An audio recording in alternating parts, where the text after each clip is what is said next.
Hi hello ചെറിയ രീതിയിലുള്ള ഒരു വരുമാനമായാലും നമ്മുടെ ഫാമിലീനെ സപ്പോർട്ട് ചെയ്യാൻ പറ്റുന്ന രീതിയിലുള്ളതുകൊണ്ട് ഒരുപാട് ഹാപ്പിനെസ് ആണ് കേട്ടോ. ചെറിയ വരുമാനമായാലും അത് നമ്മുടെ കുടുംബത്തിനെയാണ് താങ്ങി നിൽക്കുന്നത്.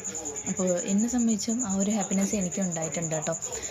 2 കൊല്ലം മുമ്പ് ഞാൻ പറഞ്ഞു എനിക്കൊരു വരുമാനമൊന്നും ഉണ്ടായിരുന്നില്ല. പക്ഷേ മനസ്സിനുള്ളിൽ ആഗ്രഹമുണ്ട്, എങ്ങനെയെങ്കിലും ഫാമിലിനെ ഒന്ന് സപ്പോർട്ട് ചെയ്യണം, പാരൻസിനെ സപ്പോർട്ട് ചെയ്യണം, ഭർത്താവിനെ സപ്പോർട്ട് ചെയ്യണമെന്ന് ആഗ്രഹമുണ്ട്. പക്ഷേ ഞാൻ എങ്ങനെ അത് ചെയ്യും എന്നുള്ളതിൽ ഒരു ഐഡിയ ഉണ്ടായിരുന്നില്ല, ഒരു ക്ലാരിറ്റി ഉണ്ടായിരുന്നില്ല. എൻ്റെ പഠനം നോക്കുകയാണെങ്കിൽ വെറും +2 മാത്രമാണ്. ഈ +2 പഠിപ്പ് കൊണ്ട് എനിക്ക് പുറത്ത് പോയി വർക്ക് ചെയ്യാൻ പറ്റില്ല. അപ്പോൾ ഞാൻ ഒരു തീരുമാനം എടുത്ത് എന്തെങ്കിലും ഒന്ന് വീട്ടിൽ നിന്നിട്ടെങ്കിലും ചെറിയ രീതിയിലൊരു വരുമാനം കിട്ടിയാൽ മതി എന്ന് ആഗ്രഹിച്ചതാണ്. അൽഹംദുലില്ലാ, പടച്ചോൻ എൻ്റെ കണ്ണിൽ നല്ലൊരു ഓപ്പർച്യൂണിറ്റിനെ എന്നെ കണ്ടെത്തി തന്നു കേട്ടോ. അതാണ് എൻ്റെ ജീവിതത്തിനെ മാറ്റിമറിച്ച ഒരു സ്റ്റോറി എന്ന് പറയുന്നത്. അന്ന് തുടങ്ങിയതാണ് എൻ്റെ ഫാമിലിനെ ഞാൻ സപ്പോർട്ട് ചെയ്യാൻ തുടങ്ങിയത്. അൽഹംദുലില്ലാ, ഇപ്പോഴും ഞാൻ സപ്പോർട്ട് ചെയ്യുന്നുണ്ട്. അതിനൊറ്റൊരു വഴി ഞാൻ എടുത്ത തീരുമാനമാണ് കേട്ടോ.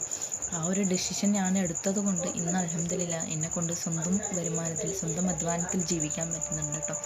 നമുക്ക് ആഗ്രഹങ്ങളുണ്ടാവും, പക്ഷെ ആ ഒരു ആഗ്രഹത്തിന് വേണ്ടിയിട്ട് നമ്മളാണ് ആദ്യത്തെ സ്റ്റെപ്പ് എടുത്ത് വെക്കേണ്ടതെന്ന് പറയുന്നത്. എത്ര പേര് ഈ ഒരു സിറ്റുവേഷനൊക്കെ ഫീൽ ചെയ്തിട്ടുണ്ടെന്ന് എനിക്കറിയില്ല, പക്ഷേ എൻ്റെ ജീവിതത്തിൽ ഞാൻ ഫീൽ ചെയ്ത ഒരു കാര്യമാണ് കേട്ടോ. നിങ്ങൾക്ക് ഈ ഒരു വീഡിയോ ഇഷ്ടപ്പെട്ടാൽ എൻ്റെ യൂട്യൂബ് ചാനൽ സബ്സ്ക്രൈബ് ചെയ്യുക, ലൈക്ക് ചെയ്യുക, കമൻറ്റ് ചെയ്യാൻ മറക്കല്ലേ.